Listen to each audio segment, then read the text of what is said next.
Students हमारे साथ शिवांग त्रिवेदी है, ऑफिस आए हुए मिठाई लेके। 695 आउट ऑफ 720, 695 आउट ऑफ 720। आपका बॉटनी में वो क्वेश्चन, हाँ वो क्वेश्चन गलत हुआ मेरा, तो 700 होते हैं।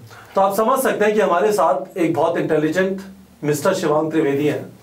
शिवांग से पूछेंगे कि क्या इनकी सक्सेस का सीक्रेट है। सबसे पहले ये बताइए, आपको कब जाके लगने लगा कि लंबा स्कोर आने वाला है? फाइनली जब लास्ट के 1 मंथ बाकी थे तब मुझे लग रहा था कि मेरे कॉन्स्टेंटली मॉक टेस्ट में स्कोर 690, 695, 700 रह रहे थे, तो आई वाज एक्सपेक्टिंग कि मतलब हो जाएगा और अच्छा स्कोर रहेगा इस बार। ठीक है, तो ये बताइए कि आपकी सक्सेस का ट्रिक क्या है। आप एक चीज मुझे पहले बता रहे थे कि you were very focused on revision. मैंने एक बार पढ़ा, it is not good enough, I should be able to revise, मुझे इसे रिवाइज करना है जिससे मैं भूल ना जाऊं। तो उसका ट्रिक क्या है, मैं ना स्टेप बाय स्टेप यहाँ पे लिख दूंगा, if you want to guide me towards it. एक तो चीज जो मतलब जो मुझे लग रही थी कि क्लास में मेरे अटेंशन है उस कॉन्सेप्ट को पकड़ना, वो टीचर की जिम्मेदारी है। आप उनसे 10 बार पूछे, वो कॉन्सेप्ट पकड़ना है आपको, बट उसके बाद वो रिटेन रखना मेरी जिम्मेदारी है। तो इसलिए रिवीजन पे बहुत ज्यादा फोकस था मेरा। क्लास हुई, एक एक करके चलते हैं। क्लास हो रही है तो क्लास में नोट्स लेते थे नहीं? हाँ लेता था। चलो तो नोट्स लेके लिए, वेरी गुड। एक बार बच्चों को बता दो क्लास में नोट्स लेने का पर्पस क्या होता है, क्योंकि बहुत सारे लोग नोट्स लेते भी हैं लोग, और बहुत सारे बच्चे उस वजह से नोट्स लेते नहीं है, या फिर टॉपर्स के नोट्स ढूंढते हैं कि भाई रैंक 1 वाले के नोट्स पढ़े तो गारंटीड रैंक 1 आएगी। तो आपको नहीं लगा कि मैं खुद नोट्स क्यों लिख रहा हूँ, इतने सारे नोट्स अच्छे अच्छे गूगल पे अवेलेबल हैं? नहीं, एक्चुअली आप जब खुद नोट्स लिखते हैं ना तो बहुत सारे फायदे होते हैं। पहले तो क्लास में आप हर पग पे अटेंटिव रहोगे कि टीचर ने ये बोला, वो बोला, ये लाइन बोली, वो लाइन बोली, क्योंकि एक्चुअली क्लास में लगता है कि एक भी लाइन मैंने मिस कर दी तो वही क्वेश्चन आ जाएगा। तो फिर आप जब खुद नोट्स ले रहे हो तो वो सेटिस्फैक्शन मुझे रहती थी कि जो भी बोला वो मैंने अपने नोट्स में इनकॉर्पोरेट करा है।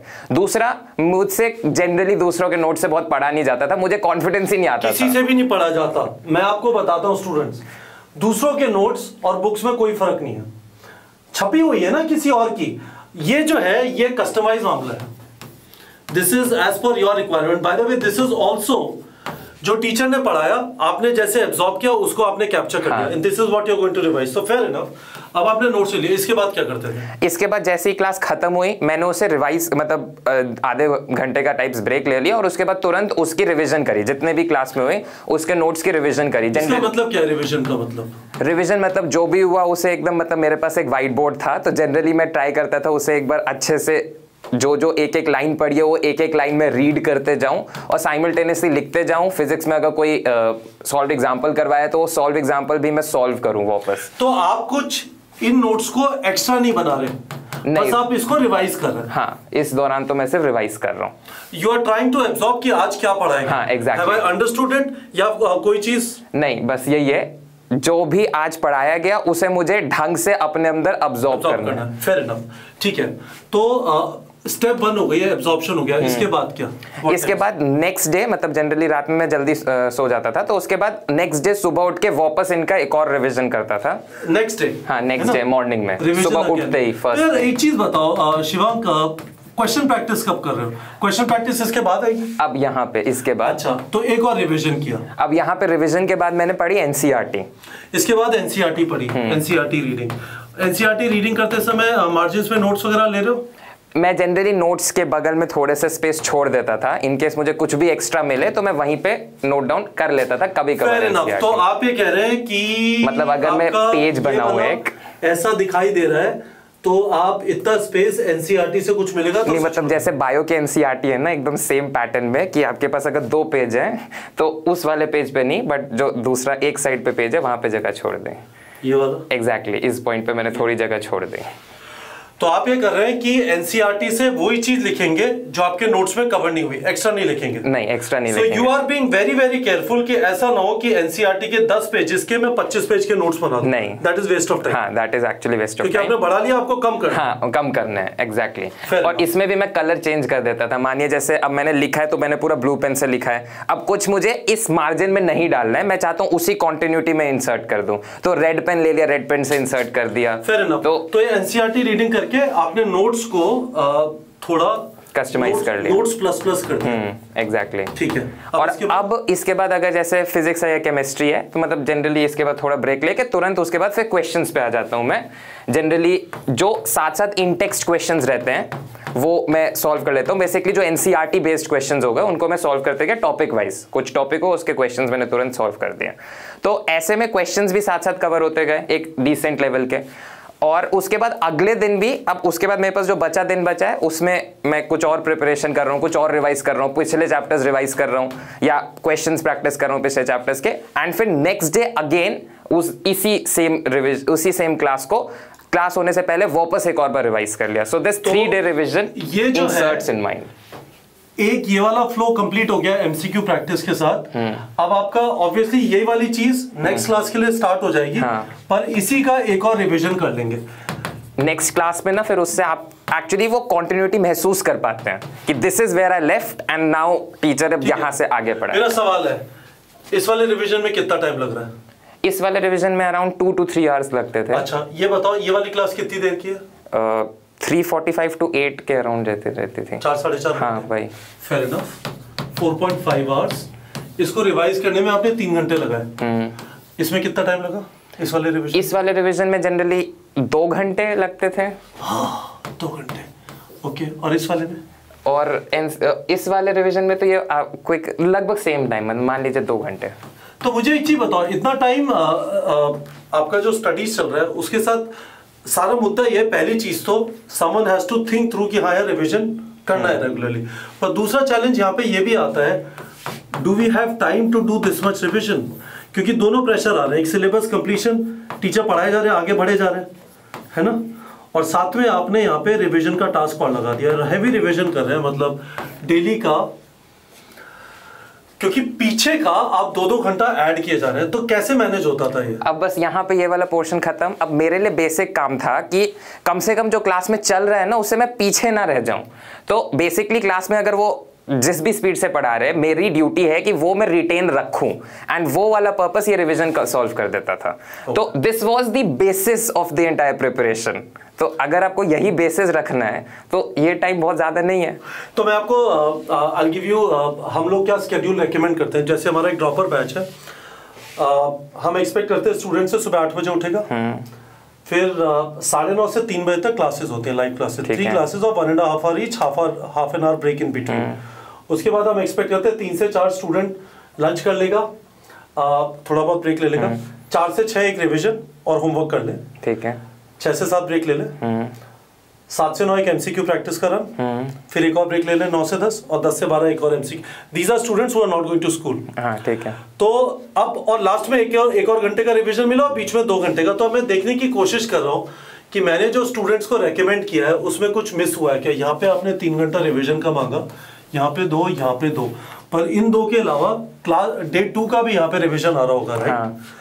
तो अब जनरली मेरी क्लास इस दिन नहीं होती थी बीच में। अच्छा, फेयर इनफ। तो हम लोगों ने भी 4.5 दिन क्लासेस रखी हुई है। हाँ। आपकी भी कुछ ऐसी होती है कि 3 या 4 दिन क्लास होती थी, तो वही। तो स्टूडेंट्स ये है, मतलब अब क्या है, you have to become comfortable with the idea, but the fact is यदि आप नीट के एग्जाम में जाते हैं और आप कहते हैं मैं पेपर बहुत अच्छा कर सकता था पर मुझे याद नहीं रहा, तो that is not a good enough excuse. Exactly, मतलब टीचर का काम है पढ़ाना, मेरा काम है याद रखना, एब्जॉर्ब करना और रिटेन रखना। एग्जैक्टली। आपको जो पहले दिन पढ़ाया आपने 11th में, वो थ्रू आउट 2 साल नीट वाले दिन आपको जितना याद रहेगा वो डिफाइन करेगी आपकी रैंक। तो एक और क्वेश्चन है, मॉक टेस्ट से पहले कैसे रिवाइज कर देते? तो ये तो आपका रेगुलर एक तरीके से सिलेबस कंप्लीशन और रिवीजन साथ साथ चल रहा है। एग्जैक्टली, है ना। मॉक टेस्ट के दिन क्या कर देते हैं, हमने सॉलिड है ना भर दिया है बोर्ड, तो मैं इसको क्लीन कर देता हूँ और मुझे जरा मॉक टेस्ट का भी बताइए, मॉक टेस्ट से पहले क्या करते थे? इसमें तो बेसिकली जैसे अब ये वाला पूरा रिवीजन है, अब सेकेंड डे में जनरली एनसीईआरटी रीड करके क्वेश्चन प्रैक्टिस करते करते अराउंड 2 o'clock हो जाते थे आफ्टरनून के, तो दैट इज टिल 2 o'clock। अब मेरे पास 2 o'clock से लेके रात के 10-11 बजे तक का टाइम है, जब तक मैं सो नहीं रहा। तो उसमें आपने आराम से 1 घंटे का ब्रेक लिया, उसके बाद आप वापस लगे, तो उस दौरान मैंने डाल दिया कि 1.5 या 2 आवर रिविजन के लिए specifically for the upcoming mock test. तो आप ये बोल रहे हैं, तो let us be sure about this, let's say 2 अक्टूबर को मॉक टेस्ट है ना, and I am sitting on let's say 27 सितंबर। अब मैं क्या करूंगा, इससे पहले करते थे या और भी पहले से स्टार्ट कर देते थे? और भी पहले से, मतलब इट्स लाइक मॉक टेस्ट की प्रिपरेशन 1 हफ्ते पहले नहीं। तो मैं बोलूं 20 सितंबर के आसपास चालू कर दिया। हाँ ठीक है, चलो। अब क्या है, हर रोज 1-1 घंटा दोगे उसको? हर रोज 1 घंटा 1.5 घंटा, कभी मैं फ्री हूँ, मतलब कभी रिवीजन बहुत तेज हो गई तो उस दौरान और भी टाइम मिल जाता था, तो 1 घंटा 1.5 घंटा 2 घंटा। 1 मिनट, what you are saying is इस टाइम से इस टाइम तक यानी for around 14 days you will give 1 to 1.5 hour for mock test, यानी करीब 14 से 20 घंटे का रिवीजन हो रहा है। एग्जैक्टली। तो ये आपको 14 से 20 घंटे का, आप किसी दिन 2 घंटे निकाल सकते हो और किसी दिन नहीं निकाल सकते, that is okay, but these many hours have to be pumped in before you going to the mock test. You are very clear कि ये performance is what matters right now, NEET exam तो बहुत बाद में। Exactly. अब इसमें ना वो चीज थी कि this is not always but majority of the time this happens. नहीं होता था तो रिजल्ट खराब आता था, फिर वो वही विशियस साइकिल थी कि अगले देने का मन नहीं करता था, तो वो वाली चीज तो है ही। ठीक है, फेयर इनफ। आपने हमारे प्लेटफॉर्म पे आपको क्या अच्छा लगा? आपने टारगेट बैच ज्वाइन किया था, what did you like about? Basically जो टाइप्स ऑफ क्वेश्चंस थे ना, जैसे एनसीईआरटी बेस्ड क्वेश्चंस तो थे ही थे, उसके अलावा graph based questions, non calculative questions and so on and so fourth, जो बैक एक्सरसाइज से क्वेश्चंस बने थे फिजिक्स और केमिस्ट्री के, दे वर एक्चुअली गुड क्वेश्चंस। तो मैं उन्हीं को प्रैक्टिस कर रहा था। बेसिकली वैरायटी ऑफ क्वेश्चंस मिल रहे थे मुझे, तो वही बेसिक। 2 साल आप ऑनलाइन पढ़े, ऑनलाइन पढ़ के सिलेक्शन पॉसिबल है? हाँ पॉसिबल है। ऑब्वियसली ऑफलाइन में आपके पास इंटरेक्शन के कारण ना टीचर से कॉन्सेप्ट फॉर्मेशन अच्छा रहता है, सेकेंडली डिसिप्लिन थोड़ा ज्यादा रहता है, बट ऑनलाइन में क्लासरूम में ऑनलाइन में मुझे अपने दम से थोड़ा डिसिप्लिन रखना पड़ता है, एंड सेकेंडली टीचर से वहां पे आपको हो सकता है थोड़ा ऑनलाइन में इश्यू हो, तो उसमें आपको डाउट क्लास लेती रहनी है। मतलब आपको जब इश्यू हो रहा है आप डाउट क्लास लेने से कतराओ मत, या फिर जब क्लास हो रही है ऑनलाइन तभी आप डाउट पूछ लो। पर ऑनलाइन से तैयारी हो सकती है, हो सकती what you did, most of the student did for 2 years. Class में 2 महीने बचे थे, हाँ, जब ऑफलाइन हुए। So शिवांग त्रिवेदी आपके सामने 695 out of 720. I wanted to use this opportunity in this video to explain this important thing. Revision कैसे करूं? आगे बढ़ता जा रहा हूं, पीछे के घोड़े गायब होते जा रहे हैं, वो नहीं होना चाहिए। It is very very important कि आप कंटिन्यूअसली इस बात को ध्यान रखें कि आप भूल नहीं सकते, भूलेंगे तो ये this is not a good enough excuse for a NEET aspirant की नीट के एग्जाम के दिन याद नहीं रहा। Final 2 things which you would want to tell students with respect to the NEET preparation, किन चीजों का आप स्ट्रांगली रेकमेंड करेंगे कि याद रखें? एक तो क्लास मत छोड़ो और रिवीजन कांस्टेंट रखो, जो मैं थ्रू आउट पूरी वीडियो यही बोल रहा हूँ, क्योंकि वो बहुत इंपॉर्टेंट है। दूसरा, टेस्ट जरूर दो, बिकॉज टेस्ट के बिना ना आपको पता नहीं चलेगा आप कहाँ हो, तो पॉइंटलेस हो जाती है प्रिपरेशन। तो टेस्ट इज ऑल्सो इंपॉर्टेंट। मतलब टेस्ट ने रिवीजन भी डील कर दिया, हर रोज 1 घंटा देकर पुरानी की चीजें याद रह गई। तो it's like an overall mixture. आपने इतना भी कर लिया ना तो आपके पास सिलेक्शन हो जाएगा कि रिवीजन कर रहे हो, टेस्ट की प्रिपरेशन कर रहे हो, टेस्ट दे रहे हो, that's all. Fair enough, it's not rocket science. सिर्फ इतनी सी चीजें करनी है। Student Shivang Trivedi in front of you, 695 out of 720 going to Maulana Azad. You should definitely watch this video again. ये चीजें आपको अपने दिमाग में absorb कर लेनी है. These are going to be very very useful for your NEET preparation. Thank you so much.